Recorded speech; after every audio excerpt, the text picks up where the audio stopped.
न तेरा है न मेरा है, ये हिंदुस्तान सबका है। नहीं समझी गई ये बात तो नुकसान सबका है। जो आकर मिल गई इसमें। आम आदमी पार्टी के राज्यसभा सांसद संजय सिंह ने वक्फ बोर्ड अमेंडमेंट बिल में राज्यसभा में क्या कहा, आइए मैं आपको दिखाता हूं। आप देखना चाहते हैं नई नई जानकारी की वीडियो तो आप हमारे चैनल ट्रू वायरल स्टोरी को जरूर सब्सक्राइब कीजिएगा। धन्यवाद मान्यवर, आपने एक अत्यंत महत्वपूर्ण बिल पे मुझे अपनी बात कहने का मौका दिया। मैं जैसे उदय प्रताप जी की चंद पंक्तियों से अपनी बात शुरू करूंगा। न मेरा है न तेरा है, ये हिंदुस्तान सबका है।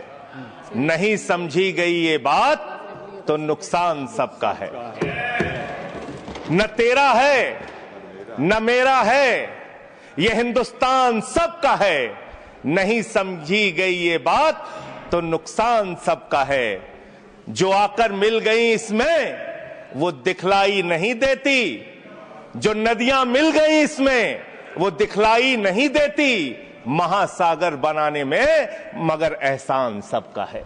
महासागर बनाने में मगर एहसान सबका है। मान्यवर, हम लोग बचपन से एक शब्द सुनते आए, सरकार माई बाप। सरकार माई बाप यानी कि जो सरकार होती है वो लोगों की माई बाप होती है। मां की तरह ख्याल रखती है, पिता की तरह ख्याल रखती है। लेकिन अगर कोई सरकार अपने बच्चों को उसका गला घोटने पे उतारू हो जाए तो वो फिर सरकार निष्पक्ष सरकार नहीं है। नहीं है मान्यवर, वो सौतेली मां है। वो सौतेली मां है, उसका व्यवहार सौतेला है। और आज आप जो काम कर रहे हैं इस बिल के माध्यम से, आप बाबा साहब डॉक्टर भीमराव अंबेडकर जी के द्वारा लिखे गए संविधान की हत्या कर रहे हैं। और ये बात मैं इसलिए कह रहा हूं कि बाबा साहब डॉक्टर भीमराव अंबेडकर जी ने संविधान की धारा 26 में लिखा, धार्मिक मामलों के प्रबंधन की स्वतंत्रता, धार्मिक एवं धर्मार्थ उद्देश्यों के लिए संस्थाओं की स्थापना एवं रखरखाव करना, धर्म के मामलों में अपने स्वयं के मामलों का प्रबंधन करना, चल एवं अचल संपत्ति का स्वामित्व एवं अधिग्रहण करना तथा ऐसी संपत्ति का कानून के अनुसार प्रशासन करना। यह अधिकार आपने नहीं दिया। यह अधिकार किसी भारतीय जनता पार्टी के लोगों ने नहीं दिया। यह अधिकार बाबा साहब डॉक्टर भीमराव अंबेडकर जी के द्वारा लिखे गए भारत के संविधान ने दिया मानकर। और आप उस संवैधानिक अधिकार को छीन रहे हैं एक गैर संवैधानिक बिल लाके। क्या क्या लिखा इस कानून के अंदर आपने, किस तरीके से आपने इस संविधान की हत्या करने का काम किया। आप बड़ी बड़ी बातें कर रहे हैं। यह सरकार कह रही है कि ये कानून हम मुसलमानों के भले के लिए आ रहे हैं। जब मैं आपसे सुनता हूं तो मुझे लगता है कपिल शर्मा कॉमेडी सर्कस में बोल रहा है। आप मुसलमानों का भला कर रहे हैं, आप मुसलमानों का भला कर रहे हैं। दोनों सदन में एक भी सदस्य, दोनों सदन में सिर्फ एक सदस्य गुलाम अली को छोड़ के एक भी सदस्य आपका मुसलमान नहीं है। आप मुसलमानों का भला कर रहे हैं। आप मुसलमानों का भला कर रहे हैं। पूरी सरकार में एक मंत्री आपका मुसलमान नहीं है। आप मुसलमानों का भला कर रहे हैं। दो नेता अपने घरों में आपने बैठा दिया, मुख्तार अब्बास नकवी, शाहनवाज हुसैन, दोनों की राजनीति आपने खत्म कर दी। आप मुसलमानों का भला कर रहे हैं। आप मुसलमानों का भला कर रहे हैं। आप मुसलमानों का भला कर रहे हैं। अरे सुनना सीखो पहले। मान्यवर, मैं इनके इस कानून में क्या क्या लिखा हुआ है, क्या क्या कहा है इन्होंने। बैठ जाए कृपया, गुलाम अली जी बैठ जाए। धार्मिक संपत्तियों को यह बिल कब्जा करने की नापाक कोशिश है। और धार्मिक संपत्तियों को सदन में इतनी कब्जा करने के लिए सदन में इतनी शांति है कि आराम से आप बोलोगे। आराम से बोल रहा हूं सर। हाँ। आप बैठे हैं तो आपको देख के वैसे ही आराम आ जाता है। आपको देख के मैं वैसे ही आराम में रहता हूं सर। आप जब है आपका संरक्षण है तो आराम से ही बोल रहा हूं। बोलिए। मान्यवर, धार्मिक संपत्तियों को कब्जा करने की एक कोशिश है। इसलिए इस बिल पर न हिंदू को खुश होना चाहिए, न सिख को खुश होना चाहिए, न ईसाई को खुश होना चाहिए, न जैन को खुश होना चाहिए, न बौद्ध को खुश होना चाहिए, क्योंकि नंबर सबका आएगा। और आज वक्फ की संपत्तियां कब्जा करके आप अपने दोस्तों को देंगे, कल गुरुद्वारे की संपत्तियां कब्जा करके आप अपने दोस्तों को देंगे, फिर चर्चों की संपत्तियां कब्जा करके आप अपने दोस्तों को देंगे, फिर बौद्धों की संपत्तियां कब्जा करके आप अपने दोस्तों को देंगे, फिर जैनों की संपत्तियां कब्जा करके आप अपने दोस्तों को देंगे, फिर मंदिरों की जमीनें कब्जा करके आप अपने दोस्तों को देंगे। आप तो वो लोग हैं जिन्होंने प्रभु श्री राम के मंदिर में भी घोटाला किया। मान्यवर, प्रभु श्री राम के मंदिर के जमीन में घोटाला किया। मैं कागज दूंगा सर, मैं कागज दूंगा। कर दिया मैंने। ये लोग राम मंदिर में घोटाला करने वाले लोग हैं, राम मंदिर की जमीन का चंदा खाने वाले लोग हैं सर। ये लोग 2 करोड़ की जमीन 5 मिनट में 18 करोड़ में बेची सर इन लोगों ने। 16.5 करोड़ का घोटाला किया, 18.5 करोड़ में जमीन बेची। ये राम मंदिर में घोटाला करने वाले लोग हैं सर। मान्यवर, अरे प्रभु श्री राम के नाम का पैसा खाते हो तुम लोग। अरे बैठ जाओ, राम मंदिर का पैसा खाते हो। अरे राम मंदिर में घोटाला करते हो, बैठो। अरे राम मंदिर का चंदा खाते हो। अरे चंदा चोरो बैठो, चंदा चोरो बैठो, चंदा चोरो बैठो, बैठो चंदा चोरो, चंदा चोरो बैठ जाओ। चंदा चोरो तुम लोग चंदा चोरो, चंदा चोरो तुम लोग, चंदा चोरो, चंदा चोरो, चंदा चोरो बैठो। 1 मिनट को प्लीज। चंदा चोरो बैठो। सभापति महोदय, Shri Gajendra Singh ji. Sir, I am not yielding sir, I am not yielding. सदस्य ने चंदा चोरी किया इन्होंने सर, राम का पैसा खाया करने वाले प्रभु श्री राम का पैसा खाया सर इन्होंने। राम मंदिर का विषय, राम मंदिर में चंदा चोरी किया इन्होंने। बैठ जाए। चंदा चोर है सर ये लोग। इन्होंने प्रभु श्री राम का चंदा खाया, कृपया बैठ जाए। चंदा चोरी किया सर। कृपया बैठ जाए। राम मंदिर के संबंध में सर राम मंदिर के संबंध में कहे गए सभी शब्दों को मैं कार्रवाई से निकाल रहा हूं, कार्रवाई से निकाल दिए। 2 करोड़ की जमीन 18.5 करोड़ में खरीदी इन लोगों ने। 2 करोड़ की जमीन अयोध्या में 18.5 करोड़ में खरीदी। मान्यवर, मेरा टाइम बचाया जा सर। मान्यवर, टाइम पॉज कीजिए सर, टाइम पॉज कीजिए, बैठाइए इनको। Point of order, allow sir. I am not yielding sir. Point of order, Bhupendra Yadav please sit down.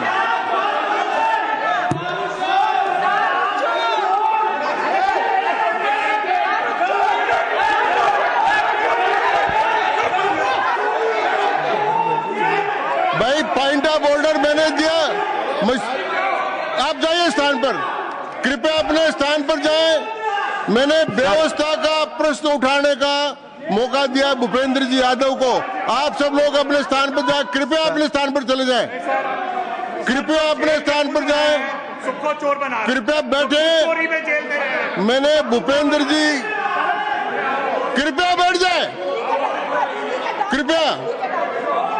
Shri Bhupendra Yadav sir, मैं पहले Bhupendra ji, yes sir, Bhupendra Yadav sir, Madan ji Rathore कृपया बैठ जाएं।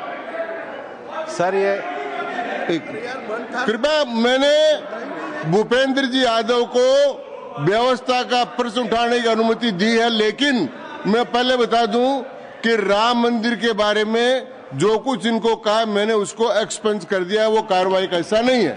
आप बोलिए सर ये सदन का उच्च सदन है। रूल में बता देता हूं, रूल 238 और 240। आप 238 और 240, 238 and 240, you read it sir. There are sir 2 rules है, 238, 240। मेरे को बुक की जरूरत नहीं है। हाउ टू स्पीक ये 238 है सर। 240 बड़ा इंपॉर्टेंट है जी सर। कोई भी सदस्य अगर इररिलेवेंट बोलता है, अगर तो ये चेयर की पावर है कि उस सदस्य को रोक सकते हैं। जो विषय डिबेट से जुड़ा हुआ नहीं है, जो विषय सदन से जुड़ा हुआ नहीं है, इररिलेवेंट विषय को आपको रोकने का अधिकार है। जो सदस्य संजय सिंह जी बोल रहे थे वो इरिलीवेंट है। तीसरा एक और विषय सर, 238 में बोलने के बाद जो असंसदीय शब्द है किसी भी पार्टी के बारे में, किसी के बारे में जो असंसदीय शब्द है वो बोले गए हैं तो उसकी भर्त्सना भी हाउस पूरी तरीके से करता है। माननीय स्पष्ट हाँ, Tiruchi Shiva Sir, I also stand on the. Please, I am allowing mister Tiruchi Shiva. I also stand on the same rule, sir. 238 and 240. You didn't quote 238. You remember 240, but 238 you are well versed, I know, but you are not quoted. Nothing refer, only the rule number. Yes, yes. Refer to any matter of fact on which a judicial decision is pending. No. Make a personal charge against a member. No. Please. What is? Please. Kindly listen. Hello, please. I'm on a point of order. I'm on a point of order. I'm on a point of order. Point of order आपने allow किया है। What is that? Point of order आपने allow किया है। Rule 240. बैठ जाए Sir, सुन ले एक बार।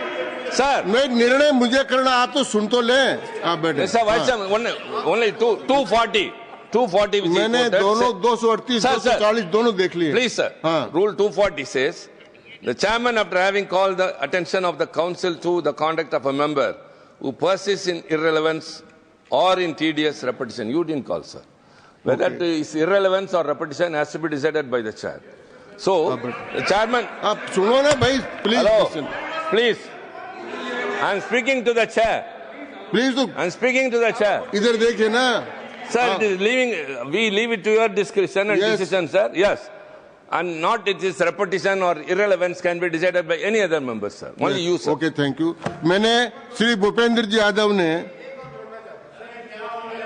240 में ये और है कि अगर कोई दूसरा सदस्य भी किसी सदस्य के इरिलीवेंट डिबेट को सपोर्ट करता है तो उसको भी डिबार करना चाहिए, आपको शिवा को भी करना चाहिए। अब एक सेकंड,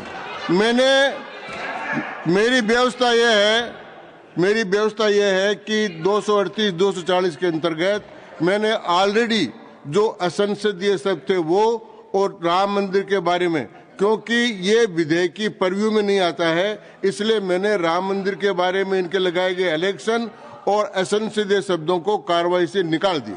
धन्यवाद। मान्यवर, आपने कहा कि इससे आप पिछड़े मुसलमानों का भला करने जा रहे हैं। सुनने में बहुत अच्छा लगता है कि आप पिछड़े मुसलमानों का भला करने जा रहे हैं। आपने इसमें कहा कि आप महिलाओं का भला करने जा रहे हैं। सुनने में बहुत अच्छा लगता है कि आप महिलाओं का भला करने जा रहे हैं, लेकिन ये सरकार और यहां पे इस समय मंत्री जी नहीं है, मैं उनसे पूछना चाहता हूं, आप देश को और सदन को गलत जानकारी क्यों दे रहे हैं? मानवर, 2013 के वक्फ बिल में जो भारतीय जनता पार्टी की सहमति और सहयोग से पास हुआ, उसमें भी महिलाओं के लिए आरक्षण था। मना कर दीजिए कि नहीं था, मना करिए कि हम गलत बोल रहे हैं। मानवर, मंत्री जी ने कहा 1 करोड़ सुझाव आया। मैं आपसे पूछना चाहता हूं, कितने करोड़ ईमेल आए, कितने करोड़ पत्र आए, कितने करोड़ सुझाव आए? पूरे देश को जानकारी दीजिए, और मैं आपको दावे के साथ कह सकता हूं, जब पूरा सच सामने आएगा तो देश को पता चलेगा कितने लोग इस बिल के विरोध में थे, कितने लोग इस बिल के समर्थन में थे। मैं जेपीसी का सदस्य था मानवर, मैं कह रहा हूं आपसे लाइए। और आप पिछड़े मुसलमानों का भला करना चाहते हैं? मैं आपसे हाथ जोड़कर निवेदन करता हूं, विनती करता हूं, और हमारे जो मित्र उधर भी हैं, अगर आप मेरी बात से सहमत हैं तो समर्थन करना। समाज में छुआछूत को, बीमारी को मिटाने के लिए चलिए उठाते हैं कदम, और अगले सत्र में एक बिल लेके आइए। जितने भी हिंदुओं की कमेटियां हैं, ट्रस्ट है, बोर्ड है, उन सारे ट्रस्ट और कमेटियों में 80% आरक्षण दलित, आदिवासी और पिछड़े हिंदुओं को दीजिए। मैं समर्थन करूंगा आपका, माला पहनाऊंगा आपको। आप पिछड़ों का भला करने की बात करते हैं, आप दलितों का भला करने की बात करते हैं। आपकी मातृ संस्था आरएसएस 100 साल तक आपने एक भी दलित, पिछड़ा और आदिवासी, एक भी महिला को आज तक आरएसएस का प्रमुख नहीं बनाया। आप दलितों और पिछड़ों और आदिवासियों की आरएसएस के बारे में भला करने की बात करते एक्सप्लेन कर हैं। दीजिए। माननीय इस बिल में क्या लिखा है? आप जो भी बातें इस विधेयक के अलावा बोलेंगे उन सबको मैं एक्सप्रेस सर ये करूंगा। क्या उसमें सत्य नहीं है? क्या ये सच नहीं है? सर मेरा टाइम रोका जाए। और सर बिल के बारे में बात करते हैं। माननीय मंत्री जी ने कहा आज आप इस बिल को पास कर रहे हैं, आज आपका सीना चौड़ा हो रहा है, आपको लग रहा है एक धर्म के अधिकार को आप छीन रहे हैं। नहीं, कल को आप सभी धर्मों की धार्मिक संपत्तियां छीन के आप अपने दोस्तों का देने का काम करेंगे। मैं फिर इसको दोहरा रहा हूं और फिर इसको कह रहा हूं कि आप ये करेंगे, धार्मिक संपत्तियों के कब्जा करने का काम करेंगे। और किसी गलतफहमी में मत रहिए। आपको लोकसभा के चुनाव में मात्र 36% वोट मिला है। इस देश की 64% आबादी आज भी आपके खिलाफ है, आज भी आपके खिलाफ खड़ी है। किसी गलतफहमी में मत रहिए। बड़ी बड़ी सत्ता उखड़ गई और चली गई। मान्यवर, आपने इसमें लिखा बिल के अंदर कि वक्फ कमेटी के अंदर गैर मुसलमान इसका सदस्य बन सकता है। आप क्या गुरुद्वारा कमेटी के अंदर गैर सिख को मेंबर बना सकते हैं? क्या ईसाई कमेटी के अंदर गैर ईसाई को सदस्य बना सकते हैं? क्या बौद्धों की कमेटी के अंदर गैर बौद्ध को, क्या जैनों की कमेटी के अंदर गैर जैन को आप मेंबर बना सकते हैं? और इतना ही नहीं, क्या आप हिंदुओं के ट्रस्ट में, मंदिर के ट्रस्ट में आप क्या गैर हिंदू को मेंबर बना सकते हैं? नहीं बना सकते, नहीं बना सकते। आप एक झूठ फैला रहे हैं देश भर में झूठ फैला रहे हैं। आप कह रहे हैं ये मैं पढ़ रहा हूं राम मंदिर का, सर राम मंदिर ट्रस्ट झूठ शब्द असंसदीय है। जो असंसदीय शब्द है उनको निकाल दीजिए। सत्य से परे, सत्य से परे। सर ये प्रभु श्री राम के मंदिर का ट्रस्ट, मैं इसका समर्थन करता हूं। नहीं, आप सर मैं इसका समर्थन कर रहा हूं। ये सब्जेक्ट नहीं है सर, समर्थन कर रहा हूं। सुन तो लीजिए, आप कहे से नहीं सुनूंगा। डिस्ट्रिक्ट मजिस्ट्रेट प्रोसीडिंग में नहीं आएगा। सर मेरी बात तो बिल्कुल नहीं आएगा। सर मेरी बात सुन लीजिए। घनश्याम जी प्लीज, चेयरमैन साहब, district magistrate of Ayodhya will be ex officio trustee who will be a practicing Hindu. If the DM is not Hindu, then additional district magistrate will be an ex officio member of the trust. हम इसका समर्थन करते हैं sir. Hindu धर्म के trust में हिंदू को member होना चाहिए, आपने लिखा, हम इसका समर्थन करते हैं। लेकिन आप दूसरे धर्मों के ऊपर कह रहे हैं। कल को आप गुरुद्वारा कमेटियों में कहेंगे सिख नहीं, दूसरे धर्म के लोग इसमें आएंगे। कल को आप जैन कमेटियों में घुसड़ेंगे, बौद्धों की कमेटियों में घुसड़ेंगे। ये बात गलत है, ये पूरी तरीके से गलत है। और आज पूरे देश को आप बताइए, मान्यवर, पूरे देश को आप बताइए, 2009 में आपने अपना घोषणा पत्र जारी किया था, मैनिफेस्टो। ये मैनिफेस्टो आपका लेके आया हूं, ये तो आपका डॉक्यूमेंट है, मेरे घर नहीं बना।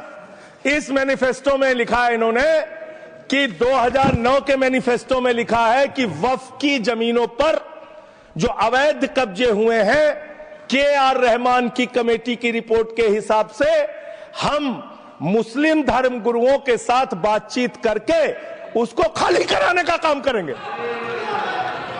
कितना दोहरा चरित्र है आपका। आपने कहा वक्फ की जमीनों को खाली कराने का काम करेंगे जिसपे कोई और कब्जा कर रखा है। मान्यवर, एक और बात, सुप्रीम कोर्ट के अंदर आप कह रहे हो कागज चाहिए, कागज चाहिए। मंत्री जी ने कहा कागज चाहिए। मंत्री जी, आपको कागज की बहुत जरूरत होती है, कागज आपको चाहिए। आपकी सरकार ने 2020 में, ये पूरे देश को देखना चाहिए, पूरे देश को सर, 2020 में मैं जेपीसी का मेंबर था, ये कागज वहां मिला मैं 2020 में सुप्रीम कोर्ट में। सर आप, मेरी बात नहीं आ रही सर मेरी बात नहीं आ रही। 2020 में मान्यवर, इस भारत की सरकार ने, मोदी जी की सरकार ने शपथ पत्र दिया सुप्रीम कोर्ट में। से क्या लिखा हुआ है? 99% वक्फ की संपत्तियां डिजिटाइज हो चुकी हैं। मुख्तार अब्बास नकवी साहब आपके मंत्री थे, उनका बयान है 100% वक्फ की संपत्तियां डिजिटाइज हो चुकी हैं। तो जब आप सारी संपत्तियां डिजिटाइज कर चुके हैं, सब कुछ ऑनलाइन कर चुके हैं वामसी पोर्टल में, सारे कागजात जांच चुके हैं, तो क्या आप फसाद कराने के लिए फिर से कागज मांग रहे हैं? फसाद कराने के लिए आप फसाद कराने के लिए कागज मांग रहे हैं? आप फसाद कराने वाले हिंदू हैं, हम सौहार्द फैलाने वाले हिंदू हैं। यह बुनियादी फर्क है, यह बुनियादी फर्क है आप में। आप देश भर में फसाद, नफरत, लड़ाई, झगड़ा कराने का काम करते हैं। मान्यवर, मैं अंत में आप लोगों से